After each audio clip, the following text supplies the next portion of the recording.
Nah, sudah terlihat Excelnya. Apakah ada yang menggunakan handphone? Oke, ini saya perbesar karena ada yang menggunakan handphone mungkin ya. Ini tertulis adalah jawaban soalnya tidak seperti ini. Sekali lagi soalnya tidak seperti akan berbeda, tapi paling tidak ya modelnya seperti ini. Ya, ini jawaban karena soalnya kemarin sudah tertulis di papan tulis sih. Ini intinya eh, ada ide produk. Ide produk ini membutuhkan diketahui biaya materialnya, habis pakainya untuk satu unit mendapatkan satu produk itu untuk menghasilkan satu unit produk itu membutuhkan material senilai Rp10.000. Lalu biaya tenaga kerja untuk membuat satu produk itu dikasih tarif Rp500 per produk atau per unit per satu one. Misalkan satu buku itu dapat tenaga kerja dapat 500. Biaya material untuk buat satu buku itu 10.000. Jadi diketahui bahwa itu adalah merupakan biaya operasional. Biaya operasional pembuatan itu dikatakan sebagai biaya variabel. Biaya variabel adalah biaya-biaya yang terikat terkait dengan banyaknya produk yang dihasilkan. Jadi misalkan produk Anda ada 25, maka ya materialnya 25 kali 10.000, tenaga kerjanya juga 25 kali 500. Nah, itu namanya biaya operasional. Lalu kemudian biaya digital marketing atau biaya administratif itu adalah biaya-biaya yang fix dikeluarkan setiap bulan dan tidak terikat pada unit. Jadi mau berapapun unit itu dibuat oleh Anda, mau berapapun produk itu dihasilkan oleh Anda, tetap aja digital marketing dan biaya administratif itu tetap yang harus dikeluarkan selama 1 bulan. Dan ini adalah contohnya. Jadi ketahui biaya variabel itu 10.500, lalu biaya tetap itu 425.000.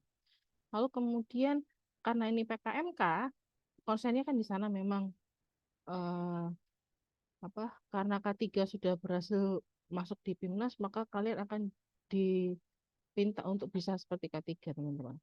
Lalu kemudian sudah pasti. Lalu kemudian ini hibah. Hibah untuk PKMK itu adalah 10 juta. Lalu teman-teman itu dalam membuat BEP itu saya lihat semuanya salah. Ketika analisa BEP, kemudian harganya sesuai dengan BEP. Pas salah total. Teman-teman, BEP itu adalah break even point, di mana Anda menghasilkan produk itu tapi tidak mendapatkan laba apa-apa, nol gitu.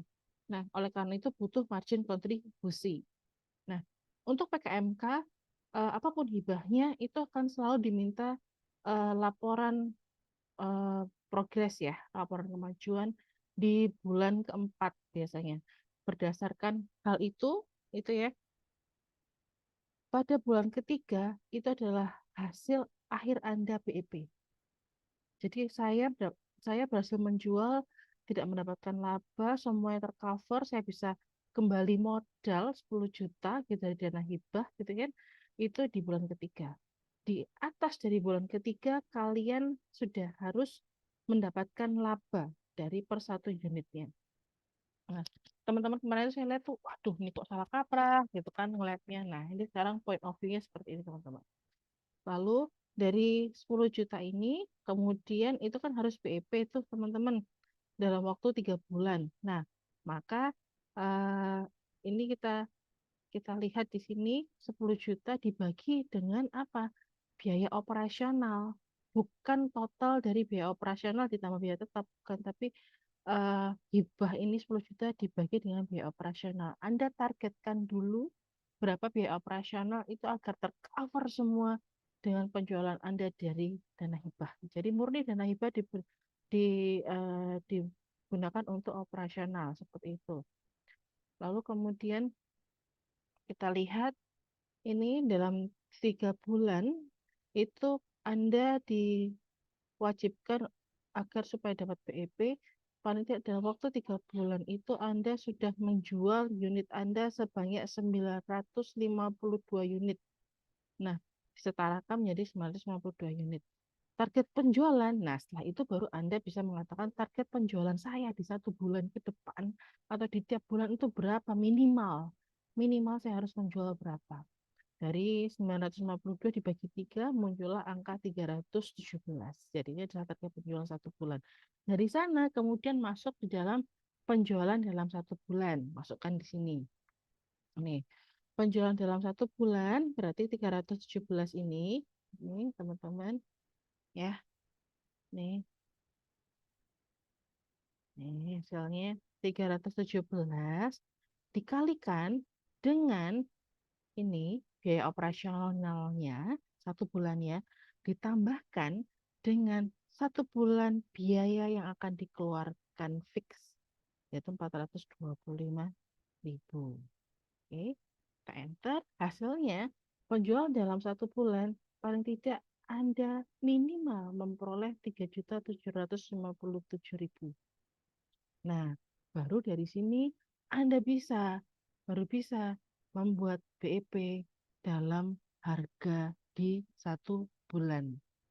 Maka ini 3.757.000 ini kemudian Anda bagikan teman-teman dengan target penjualan 1 bulan. Nah, berarti harga untuk mencapai BEP yaitu di harga 11.839 per unit. Jadi ketika Anda ingin dapat untung, maka harga jualnya harus lebih dari 11.839.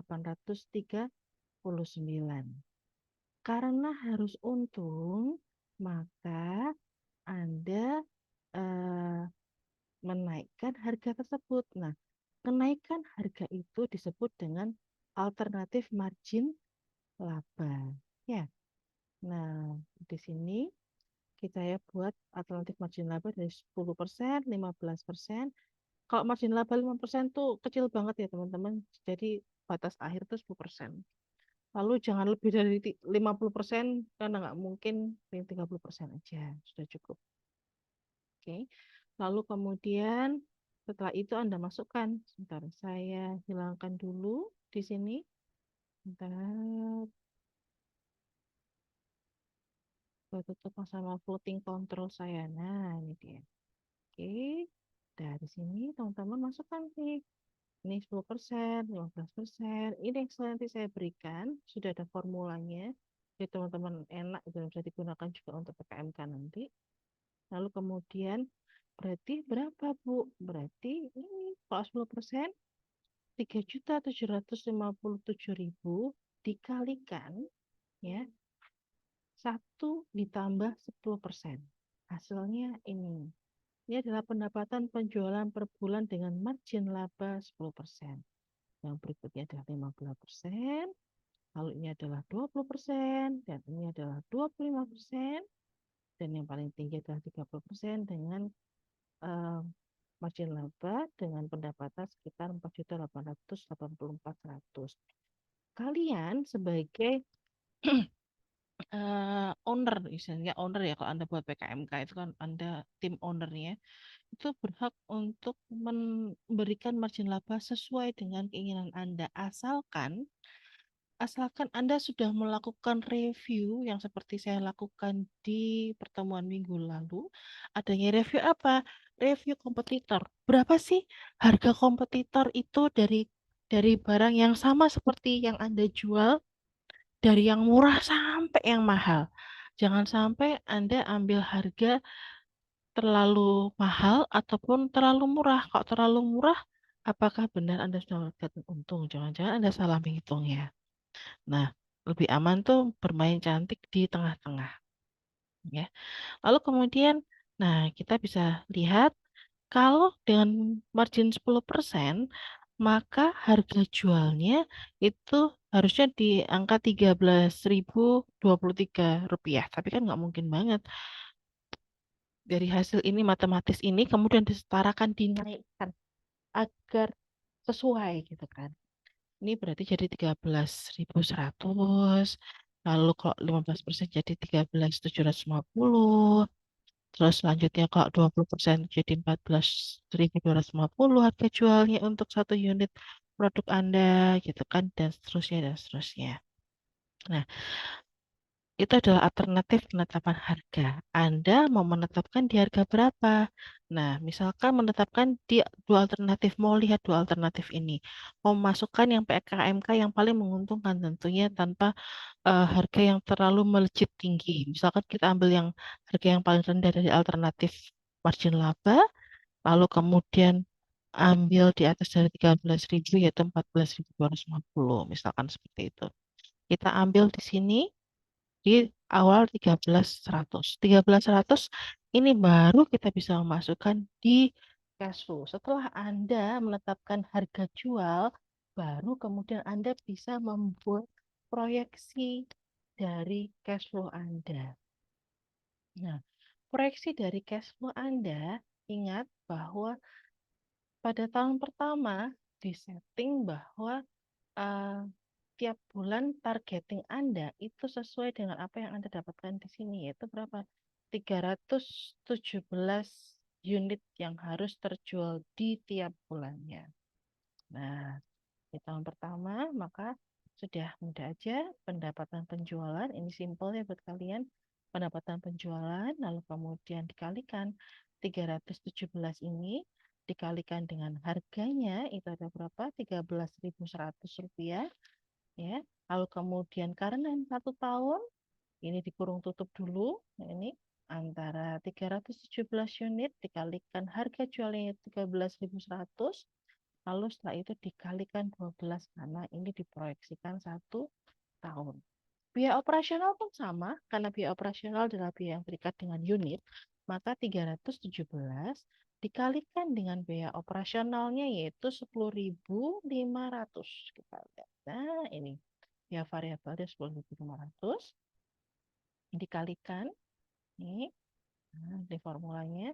Lalu karena 1 tahun dikalikan 12. Setelah itu dikurangi dari pendapatan penjualan dikurangi dengan biaya operasionalnya. Selisih dari ini dinamakan laba operasional. Laba operasionalnya diketahui sebesar 9.900.800 rupiah untuk 1 tahun dengan harga jual di angka 13.100.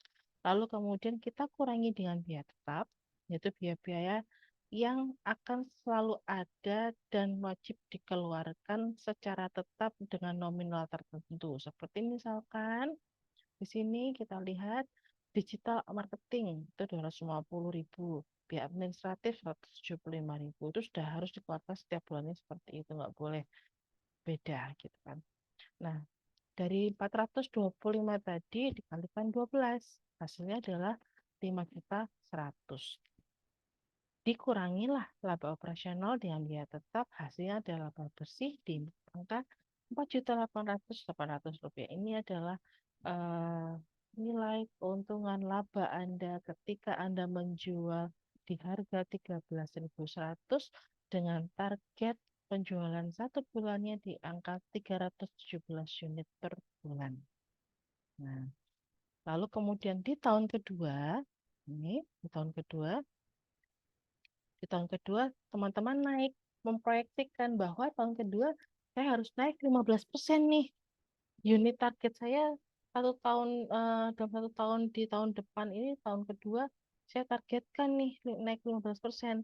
Dari yang awalnya 317 ditargetkan ke tim marketing untuk bisa menjual sebanyak 365 unit tiap bulannya. Maka sudah 365 dikalikan dengan berapa harga jualnya tadi? 13.100 masih tetap sama. Nah, ini kesalahan teman-teman, beberapa teman-teman yang saya cek, yang Anda naikkan tuh harganya. Bukan, yang Anda naikkan adalah harusnya adalah unit yang terjual, target yang terjual di tiap tahun. Bukan harga jualnya yang dinaikkan. Bayangkan, sekalipun Anda gitu ya, punya pasar, sudah punya pangsa pasarnya, loyalty konsumen itu ada. Lalu ketika harga dinaikkan, apa yang terjadi? Pasti akan mengambil produk kompetitor, di mana produk kompetitor ini jauh lebih murah. maka Anda akan kehilangan produk Anda potensi untuk dibeli. Nah, misalkan saja taruhlah kita Rinso sama Wings gitu ya. Ibu-ibu nih biasa Rinso eh, kita bisa beli misalkan di harga 10.000 gitu lah taruhlah. Lalu kemudian Rinso itu menaikkan harganya menjadi 15.000 gitu. Otomatis orang-orang akan berubah untuk berpindah membeli ke produk kompetitornya yaitu Wings dengan harga yang jauh lebih murah dibandingkan 10.000 malah 7.500. Nah, itu yang diharapkan tidak terjadi. Nah, oleh karena itu dibutuhkan strategi dalam analisa keuangan. Apa yang dinaikkan? Yaitu yang dinaikkan adalah unit target produk yang terjual.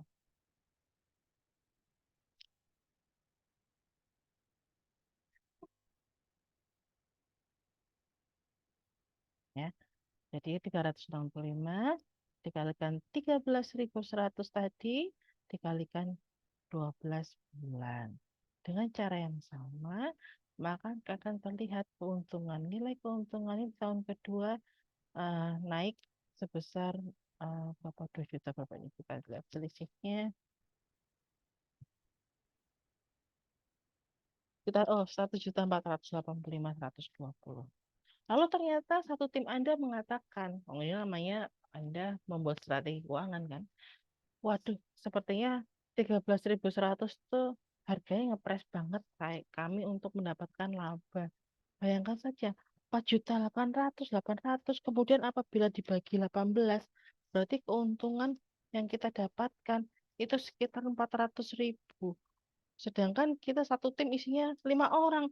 Ya, gak enak banget, gak nyampe 100 gitu kan. Nah, maka Anda bebas untuk memilih asalkan sekali lagi Anda bisa mereview. Oleh karena dasar itu, maka kita buat mengandaikan gitu saya menjadi Anda, kita naikkanlah di harga 14.250 yang berarti ada margin laba sebesar 20% yang Anda ambil dari nilai awal penjualan Anda di angka 11.839. Ini adalah nilai ataupun harga harga pada saat penetapan BEP ya. Jangan sekali lagi teman-teman, sekali lagi jangan menetapkan harga dari analisa BEP Anda.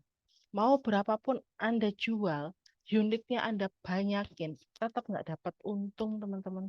Karena itu adalah analisa BEP, harga BEP. Oleh karena itu analisa harga BEP dilakukan plus margin laba, barulah itu ditemukan sebagai harga jual. Ya, oke. Nah, di angka 14.250 tadi, ternyata wow, lebih signifikan besarnya. Malah lebih seneng nih. Ini kalau di angka sekian dibagi 12 saja, maka setiap bulannya akan mendapatkan keuntungan 765.000. Kalau dibagi 5 sudah, wah sudah lumayan, enak, seperti itu. Sekali lagi, itu ya teman-teman. Sampai di sini ada yang ingin tanyakan mungkin? Silahkan kalau ada yang ingin tanyakan.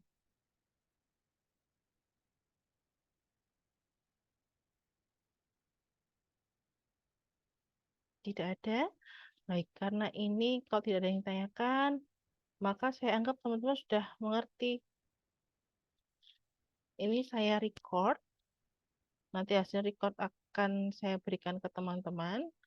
Sekali lagi, teman-teman mohon untuk perhatikan karena UTS itu bentuk soalnya 70 dengan poin 75% itu seperti ini. Saya tekankan di sini karena itu dia tadi. Analisa keuangannya teman-teman masih belum bisa melakukan. Ya, untuk ide produk, teman-teman pastilah sudah bisa. Ide produk itu, bentar, yang mana ini?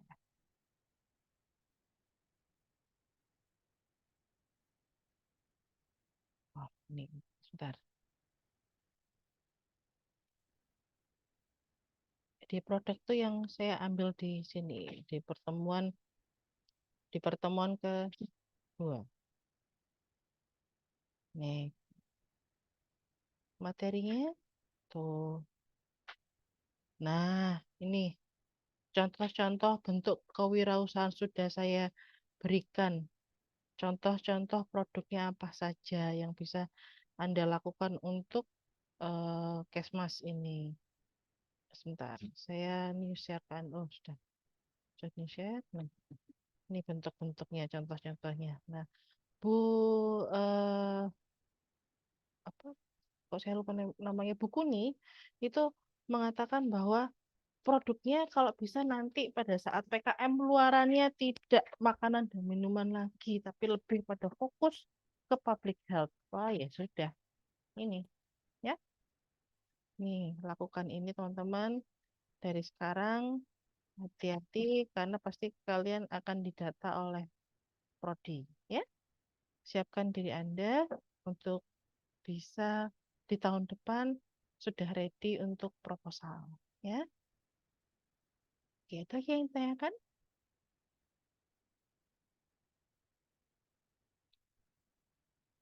Mungkin cukup, Ibu. Cukup ya, udah malam ini. Kalian pasti lelah. Ya udah kalau gitu. Terima kasih sekali lagi saya minta maaf yang sebesar-besarnya karena tidak bisa ketemu Anda secara offline dikarenakan saya memang harus persiapan untuk kolokium dengan agenda di hari ini sudah dimulai. Dan oh ya terima kasih ada yang mengingatkan nih baru buka saya di Esarogan ya. Oke, saya absensikan teman-teman semuanya.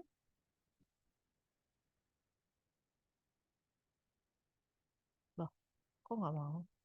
Bentar ya.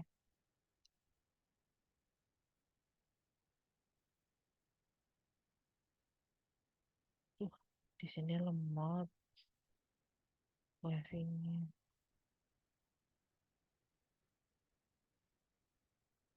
Baik, apabila tidak ada yang ingin tanyakan, boleh saya akhiri? Boleh, Ibu. Boleh ngantuk semua itu. Baik, kalau gitu terima kasih. Saya akhiri. Wassalamualaikum warahmatullahi wabarakatuh. Selamat Waalaikumsalam. Terima kasih, istirahat Bu. teman-teman. Waalaikumsalam warahmatullahi wabarakatuh.